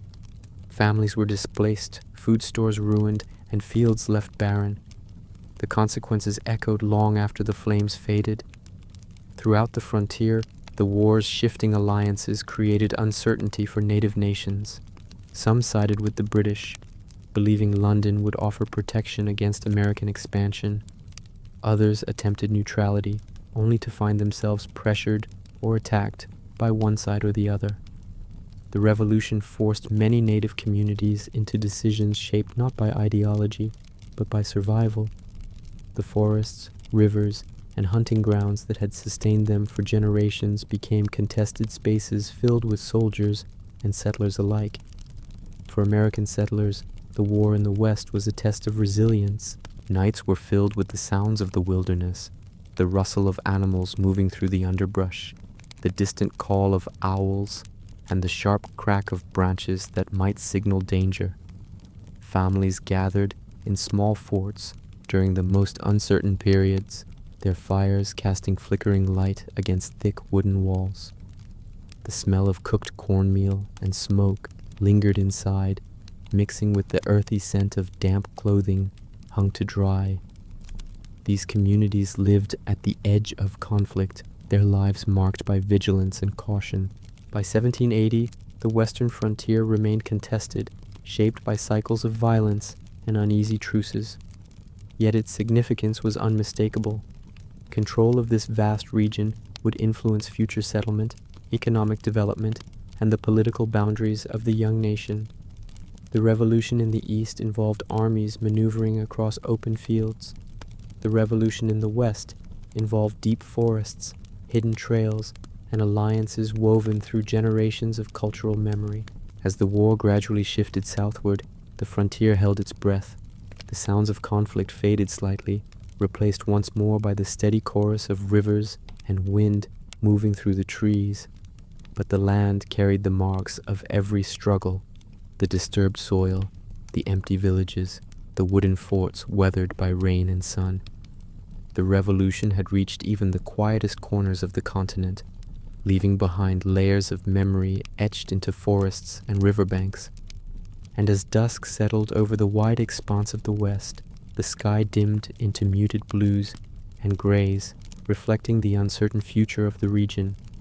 The shadows of the frontier stretched long, carrying with them the subtle truth that the war was as much about land and identity as it was about independence, echoes that would continue long after the final battles were fought. Part 12. Southern Fires and Turning Tides. As the Revolutionary War entered its later years, British strategy shifted toward the American South.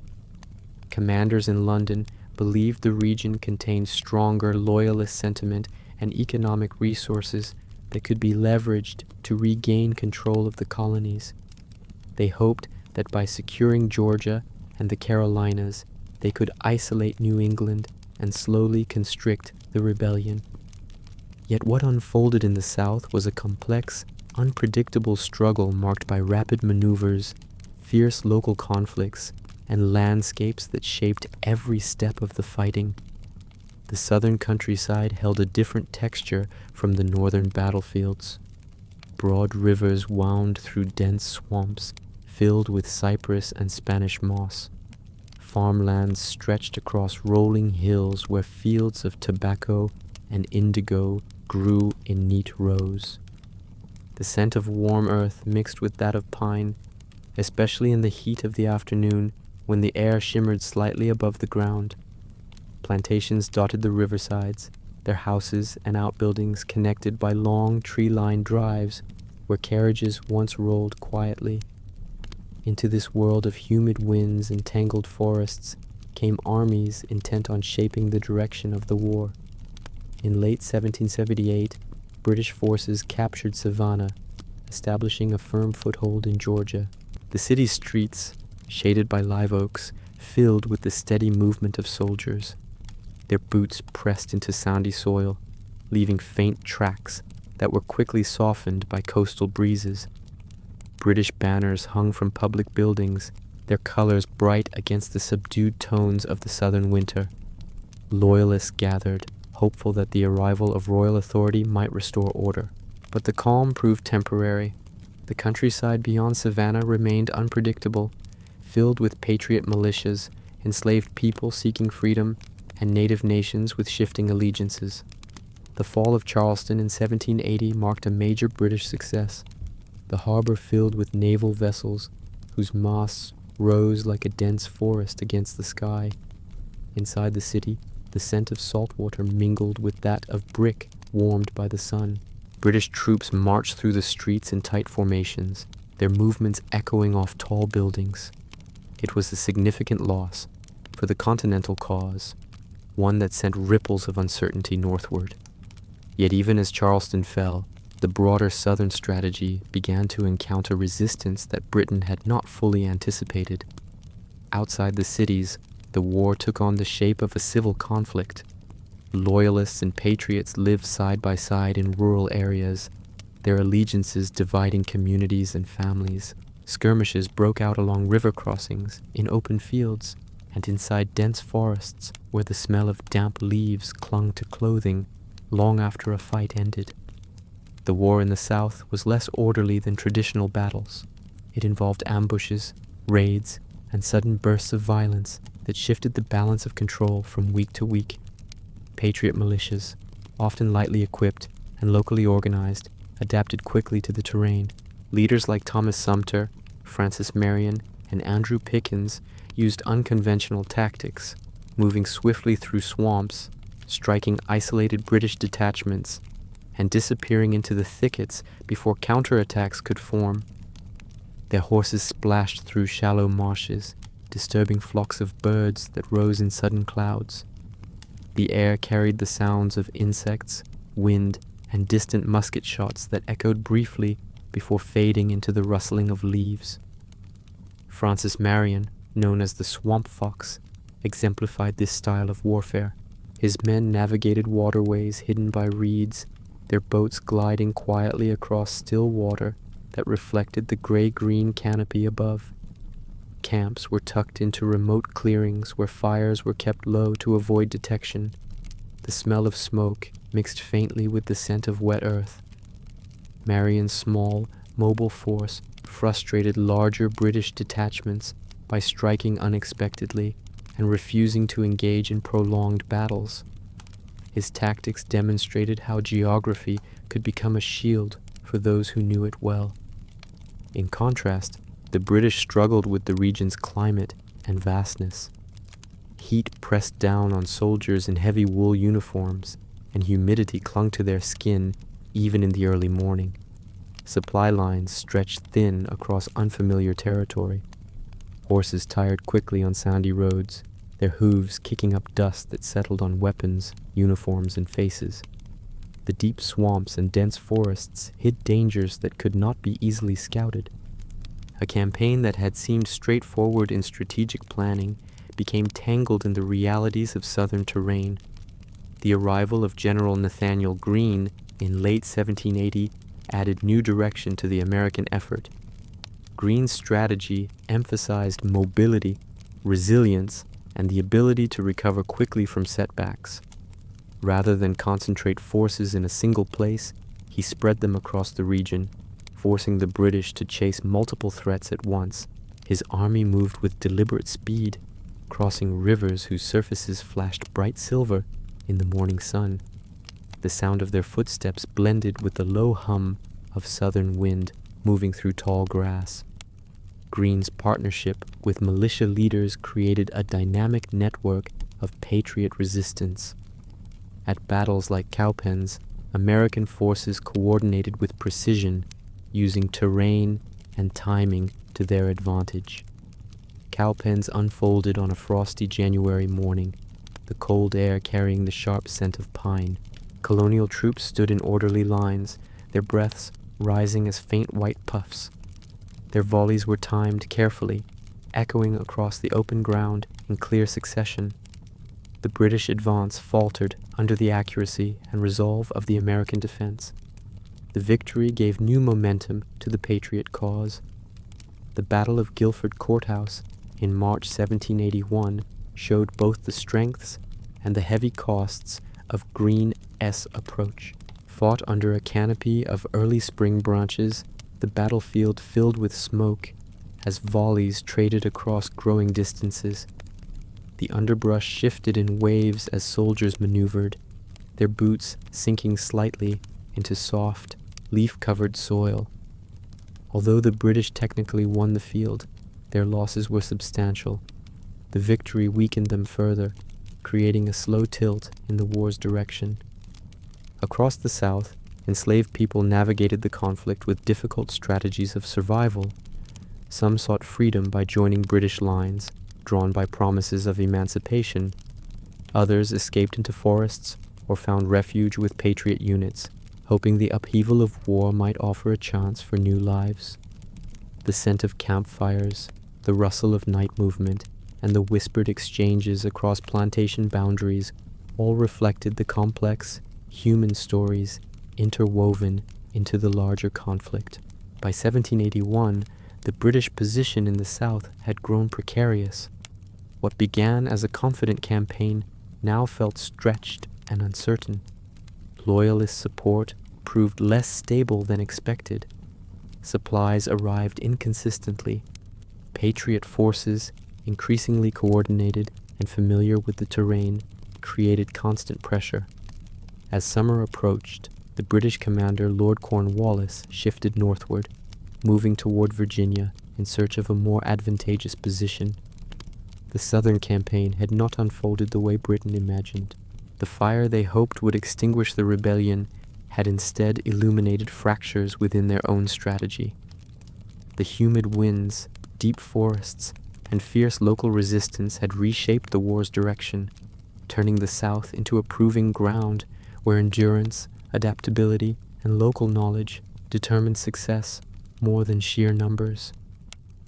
As dusk fell across the Carolinas and Georgia, the landscape softened into warm hues of orange and violet. Crickets began their evening chorus, and small fires flickered in camps scattered across the region. The Revolution's path was bending again, this time toward Virginia, where the tides of war would gather near a quiet riverside town not yet aware of the history soon to unfold at its doorstep. Part 13. Yorktown Under the Autumn Sky. By the summer of 1781, the war's movements had drawn both armies toward Virginia, where rivers, inlets, and long stretches of farmland shaped the final turn of the conflict. British commander Lord Cornwallis, seeking a secure position with access to naval support, established his forces at the small port town of Yorktown. The settlement sat on a gentle rise above the York River, its streets lined with modest houses, storehouses, and wharves that extended into the slow-moving water. Surrounding fields spread outward in soft waves of green and gold, touched by the warm light of late summer. Cornwallis fortified the town with a series of earthen redoubts, ditches, and defensive lines. Soldiers shoveled soil into high embankments, the scent of freshly turned earth rising in the humid air. Logs were cut and sharpened into palisades, their surfaces rough beneath the hands that carried them into place. Inside the British camp, tents formed neat rows, their canvas roofs glowing faintly at dawn when light filtered through the mist. Horses stood tethered near makeshift stables, their breaths forming pale clouds as mornings grew cooler. Cornwallis believed that once the Royal Navy arrived, the position could be held indefinitely. But events were already unfolding far beyond Yorktown's quiet edges. In the north, General Washington saw an opportunity forming. French forces under Rochambeau had marched south to join him, their uniforms neat and orderly, their drums echoing along the dusty roads that connected New England to Virginia. The partnership, forged over months of planning, represented a growing coordination that neither army had possessed earlier in the war.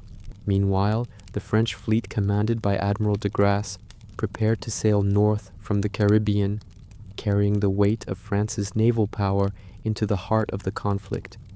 When Washington learned that Cornwallis was fortifying Yorktown, his strategy crystallized. He marched his army south in a rapid, decisive movement, leaving false signals to mislead British commanders into believing he still threatened New York. The march covered hundreds of miles. Imagine the long lines of soldiers moving through fields that shimmered with late summer heat, their coats brushing softly against tall grasses. Wagons creaked under the weight of supplies, and the scent of dust rose with each step. At river crossings, ferries groaned under the load of men, horses, and cannon, the water below swirling in slow, dark patterns. As Washington and Rochambeau approached Yorktown, de Grasse's fleet sailed into the Chesapeake Bay. The ships moved in a broad, coordinated sweep, their sails bright against the horizon. When the British Navy arrived to challenge them, the two forces clashed off the Virginia Capes in a battle of maneuver and distant gunfire. Cannon roared across the water, sending vibrations through the wooden decks of both fleets. Smoke drifted across the waves, carrying with it the sharp scent of burning powder. When the fighting ended, the French held control of the bay, cutting Cornwallis off from reinforcements. With escape by sea blocked, the British commander found himself confined to Yorktown as the combined American and French armies encircled the town. Siege lines were drawn methodically. Engineers measured distances, marked positions, and directed soldiers to dig trenches that snaked gradually toward British defenses. The work was relentless. Earth loosened by shovels filled the air with a dry, mineral smell. At night, lanterns illuminated the faces of men laboring quietly, their shadows long against the rough walls of the trenches. As the siege progressed, artillery batteries took shape along the Allied lines. Cannons were hauled into position with thick ropes and steady effort. Their iron barrels, cold to the touch in the morning air, warmed under the sun as crews prepared them for bombardment. On October 9th, the first American and French guns opened fire.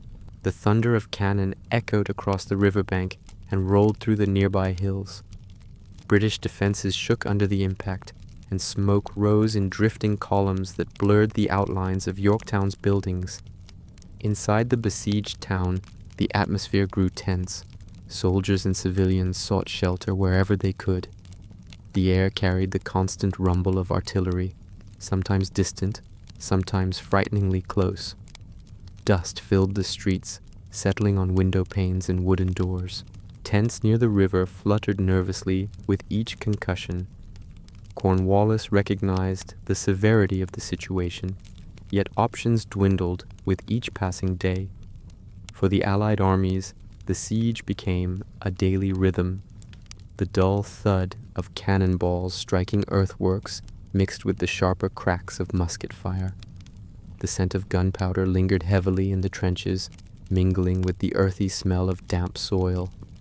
Soldiers rotated shifts, resting briefly in shallow dugouts before returning to their posts.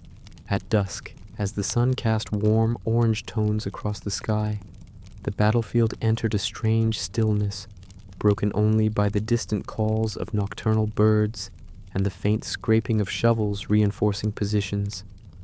Two British redoubts, number 9 and number 10, became crucial to breaking the remaining resistance.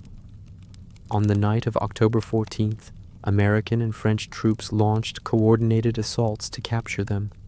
The air was cool and still, the ground soft beneath hurried footsteps.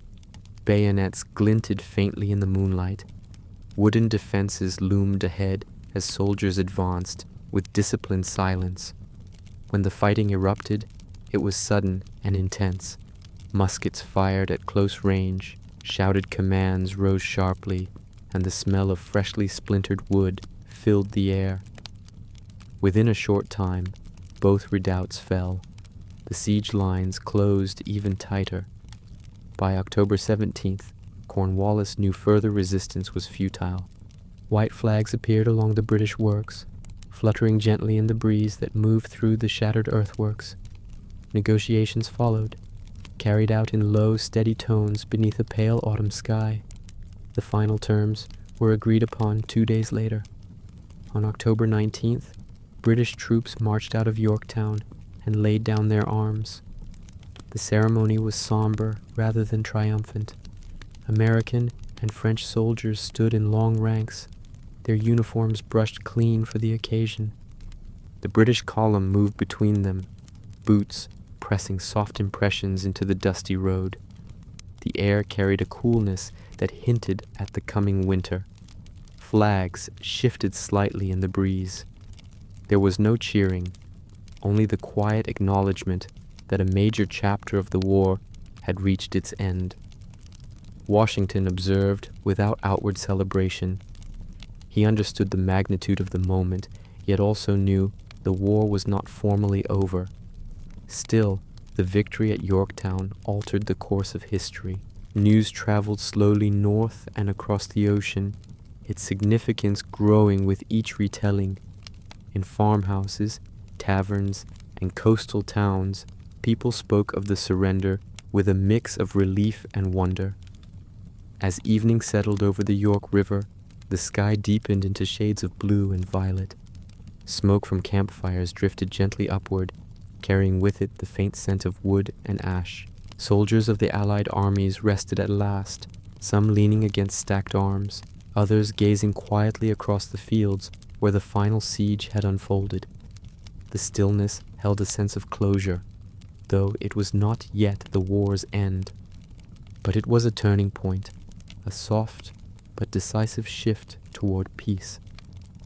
In that quiet autumn air, the revolution felt different. The long struggle, marked by uncertainty and endurance, had finally begun to tilt toward resolution. Part 14. The slow work of peace and a nation's breath. When the guns fell silent at Yorktown, the world did not immediately settle into peace. Armies still held distant posts, British ships patrolled the Atlantic, and Congress operated with limited resources. Yet the tone across the continent shifted. The decisive blow delivered in Virginia carried a quiet certainty that the conflict's momentum had irrevocably changed. People sensed it in tavern conversations, in letters exchanged between towns, and in the softened expressions of soldiers who finally allowed themselves to imagine an end to years of uncertainty. In the months following Yorktown, life carried a strange duality. Camps remained active, their tents arranged in familiar rows, but the pace slowed. Soldiers drilled with less urgency, their movements practiced yet less burdened by the expectation of imminent battle.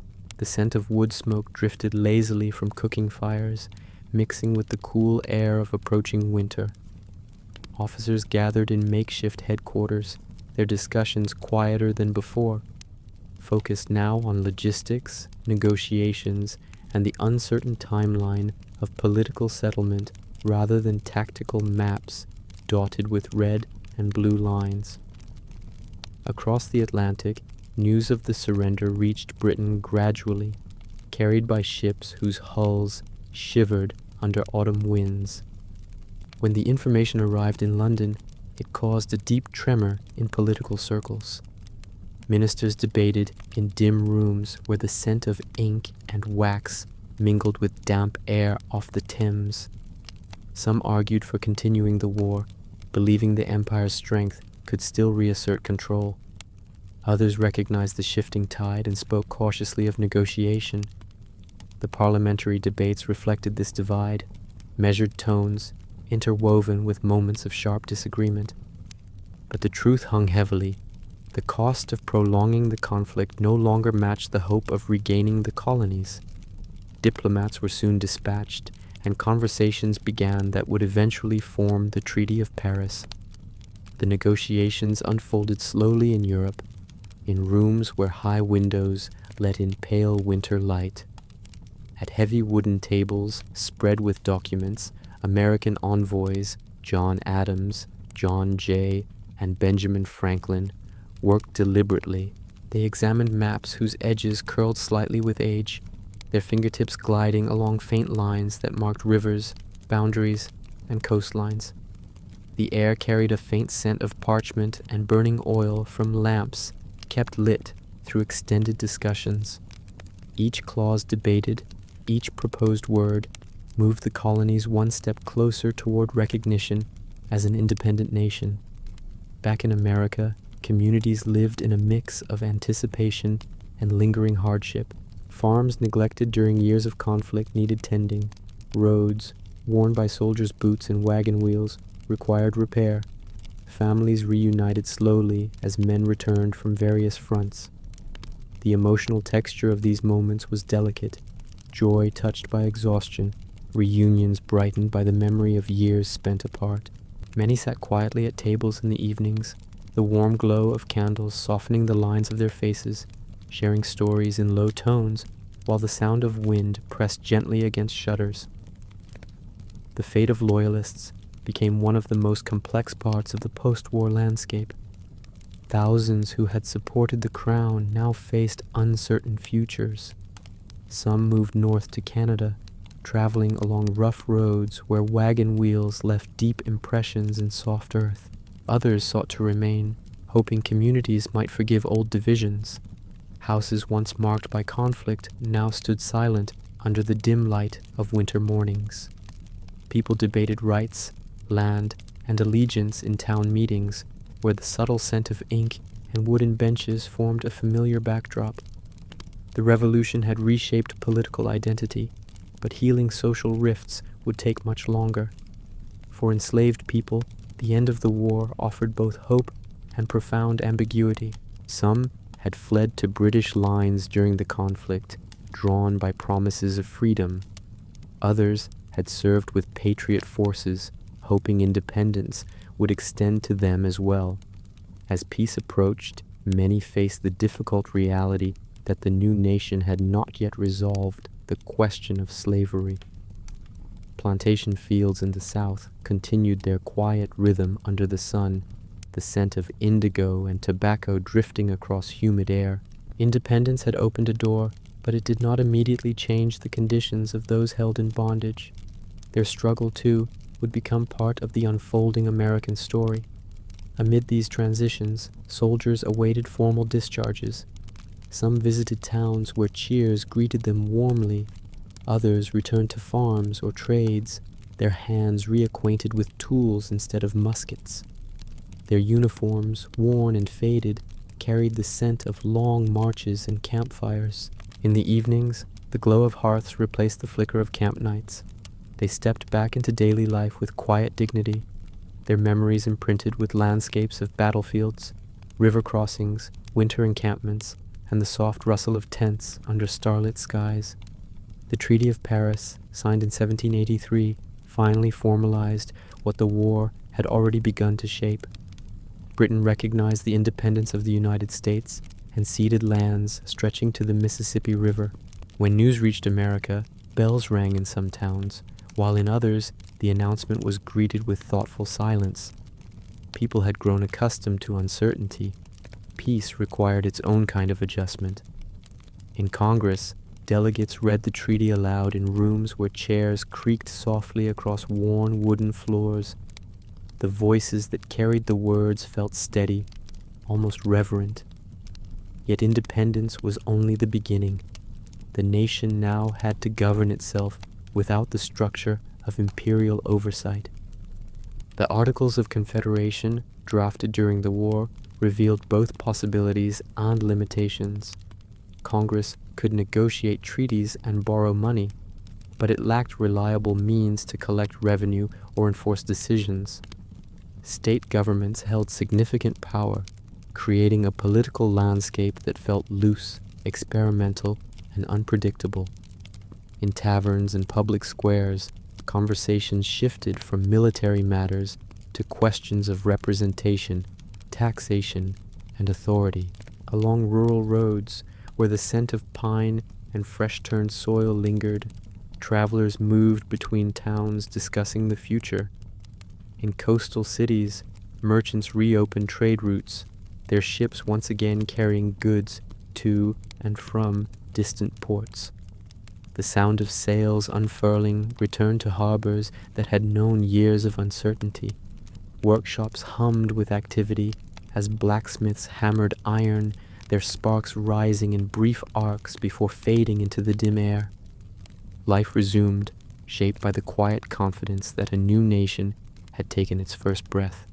Yet beneath this renewal lay deeper questions: how to unite 13 distinct states, how to balance local interests with national needs, how to build a system capable of enduring the pressures that had fractured empires.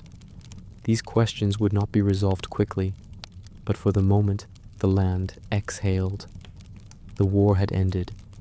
The future, though undefined, carried a sense of possibility. As dusk settled over fields, towns, and harbors across the continent, lanterns glowed steadily in windows. The air held the soft scents of wood smoke, river water, and early autumn leaves. In that gentle stillness, the revolution shifted from struggle to memory, leaving behind both hope and unfinished work. And across the quiet landscape, the new nation waited, listening to its own breath, learning how to stand. Part 15, From Revolution to Republic, A Quiet Dawn. The war had formally ended, but peace did not arrive as a single moment. It came gradually, like the first pale light spreading across a winter horizon, soft, uncertain, illuminating the landscape one quiet shape at a time. Across the former colonies, the sounds of musket drills faded, replaced by the rhythms of rebuilding, the creak of wagons returning to farms, the ring of hammers in reopened workshops, and the murmur of conversations in taverns where people spoke more of harvests and trade than of troop movements. The new nation stood at a threshold, and the ground beneath its feet was still unsettled. The Articles of Confederation, drafted during the war, guided the United States through its earliest years. They reflected the colony's long distrust of centralized power, granting Congress the ability to negotiate treaties and maintain diplomacy while leaving most authority in the hands of individual states. This loose framework preserved local independence, but created a government that struggled to act decisively. Congress could request funds but not compel payment. It could coordinate policy but not enforce it. The quiet gaps in authority created a sense of drift, even as the nation tried to define itself. Daily life in these years unfolded in familiar rhythms. Farmers returned to fields that had grown wild during the war. The scent of tilled earth rose again in spring, carried on mild breezes that moved through orchards and across meadows. In coastal towns, fishermen pushed their boats into calm waters just after dawn, the sunlight striking ripples in faint silver patterns. Merchants reorganized their inventories, smoothing wrinkled cloth or weighing spices with careful precision. The soundscape was one of slow restoration, tools scraping against wood, sheep calling from distant hills, wagon wheels humming softly along dirt roads. Yet beneath these gentle scenes lay deeper questions. How should laws be made? How should trade be regulated? What would unify states with different climates, economies, and traditions? Debates unfolded in assembly halls and private homes alike. In small New England towns, residents gathered on wooden benches polished by years of use, listening as speakers discussed taxes and representation. In larger cities like Philadelphia and Boston, newspapers carried essays that weighed the strengths and weaknesses of the Confederation. The scent of ink mingled with the sharper smell of hot metal as type was set by skilled hands. The officers who had served in the Continental Army faced their own transitions. Many returned to modest farms or trades, carrying with them memories that clung like the smoke of long-extinguished campfires. They remembered the smell of wet wool after winter marches, the sound of distant artillery rolling across hills, the rough feel of tents stiff with frost. Some gathered for final meetings before dispersing, their voices low as they shared hopes for the nation they had helped create. Washington himself resigned his commission in December 1783, handing military authority back to Congress. The gesture resonated like a deep, calming breath, an act of humility that signaled the beginning of civilian governance. The Treaty of Paris had granted the United States territory stretching to the Mississippi River, yet the frontier remained a place of uncertainty. Settlers pushed westward along narrow trails where dust rose beneath their boots, leaving faint tracks that disappeared under new rainfall. Rivers served as highways into unfamiliar lands. Canoes drifted along slow currents, their hulls tapping softly against submerged branches. Native nations, who had endured displacement and devastation during the war, now faced renewed pressure as settlers moved into their homelands. The early republic inherited not only victory, but the unresolved tensions of a continent still contested. Economically, the post-war years were fragile. Inflation lingered. Hard currency was scarce. Debts pressed heavily on farmers, merchants, and the government itself. In rural Massachusetts, these pressures sparked Shays' Rebellion, a series of protests by farmers burdened by taxes and debt. Their footsteps echoed along quiet roads as they marched toward courthouses, hoping to halt proceedings that threatened their livelihoods. Though the rebellion was subdued, it revealed how vulnerable the young nation remained. The calm fields and peaceful towns existed alongside frustrations that simmered just beneath the surface. Amid these challenges, a growing number of leaders recognized the need for a stronger framework. The Articles had provided a foundation, but the structure above it needed reinforcement. Conversations began quietly at first, spoken in dim rooms lit by candles whose flames wavered with the slightest draft. Delegates exchanged letters sealed with wax impressions of personal crests. They debated the nature of authority, the balance between liberty and order, and the responsibilities of a republic that hoped to endure beyond its fragile beginning. In 1787, these deliberations culminated in the Constitutional Convention. The meeting unfolded in the same city where independence had been declared, Philadelphia, as summer air carried the scent of river water and hot cobblestones as delegates gathered behind tall windows kept shut for privacy. Inside Independence Hall, papers rustled as men leaned over wooden desks to discuss representation, federal powers, and the rights of states. The ceiling fans turned slowly, offering little relief from the heat. Ink bottles glistened faintly in the dim light, and the soft scratch of quills against parchment filled the room with a steady, contemplative rhythm. The Constitution that emerged did not resolve all the nation's questions, but it created a more stable structure. It established branches of government, outlined powers, and left space for future growth. In taverns and town squares, people debated the document with a mixture of hope and caution.